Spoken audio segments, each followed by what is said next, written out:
Audio Jungle.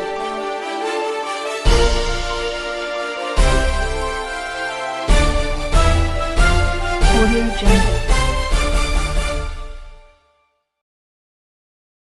భూమిని పంచుకున్న తర్వాత మనిషి నాకు 19 గుంటలు, సాధారణ 19 గుంటలు, మా దగ్గర 20 గుంటలు వచ్చింది. ఇంకా మిగులు భూమి ఉండే. ఈ మిగులు భూమి ఏదైతుందో ఇది ఒక 2-3 ఇయర్స్ బ్యాక్ ఈ సదానంద ఇంజక్షన్ లేక ఒక రాత్రి కూడా పోయి మొత్తం క్లీన్ చేసేసుకొని ఇది మన పిల్లలు బాధించేసేసి డైరెక్ట్ బోర్ వేసుకున్నాడు. ఇదేదో అడిగితే నేను పోలీసుని కాల్ చెప్పడేస్తా, నా కొడుకున్నాడు, నేనున్నా, ఇది మా భూమి అని దౌర్జన్యం చేసాడు. చేసిన తర్వాత ఏంటంటే మరి ఇది అన్యాయం కదా, అక్రమం కదా అని మా అన్న కొడుకులు మేము పోయి అడిగితే మా మీదనే ఏది రివర్స్ కేసు పెట్టాడు. సరే ఏది తర్వాత మొన్న ఏంటంటే మా అల్లుడైతాడు గోశాల అని ఆయన ఏం చేసిండే గవర్నమెంట్తో సర్వే పెట్టించాడు.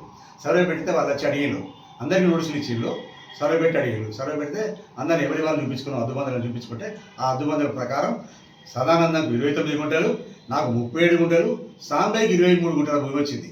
ఇది గవర్నమెంట్ సర్వే ప్రకారం వచ్చిన తర్వాత ఏది బస్ మాదేందో మేము చూసుకున్న తర్వాత నేను ఏది నాకు ఆల్రెడీ ఎందుకంటే మా పిల్లలు ఎందుకంటే ఇక్కడ రారు, ఏది అమెరికాలో ఆడి ఉన్నారు కాబట్టి చిన్నగా ఏంటంటే ఒక గుడి కట్టుకొని ప్లస్ ఒక బిల్డింగ్ కట్టుకొని నేను ఉందామనుకున్నాను.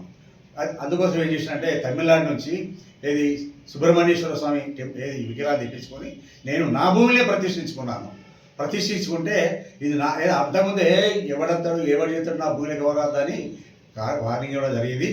నిన్న మార్నింగ్ ఏది నా భూమిలోని ప్రతిష్ఠించుకున్న ఏది విగ్రహాలను మార్నింగ్ ధ్వంసం చేసేసి ఆ విగ్రహాలని ఎత్తికెళ్ళిపోయాడు. మరి ఇది నా ఎందుకంటే నా మనోవేదనకు సంబంధించింది. ఎందుకంటే నేను ఒక పక్కా హిందువును. నేను ఎందుకంటే చిన్నప్పటికి వెళ్ళి విశ్వ హిందూ పరిషత్తు RSSలో కూడా పనిచేసిన వాడిని నేను. కాబట్టి నా మనోభావాలు దెబ్బతిన్నాయి.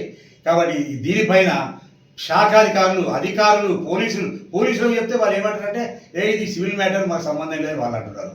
కాబట్టి ప్రతి ఒక్క శాఖ ఏది రెవెన్యూ కానీ పోలీసు కానీ ఇంకా వేరే ప్రతి ఒక్క దీనికి సంబంధించిన శాఖాధికారులు ఎవరైతున్నాయో దీని అందరికీ స్పందించి సదానందం మీద యాక్షన్ తీసుకొని ఆయన మీద ఎలాంటి చర్యలు తీసుకుంటారో మరి ఆయన చర్యలు తీసుకొని ఆయన సస్పెండ్ చేస్తారా, విధుల నుంచి తొలగిస్తారా, ఏ పని చేస్తారో చేయించాలని నేను మిమ్మల్ని అందరినీ వేడుకుంటున్నాను.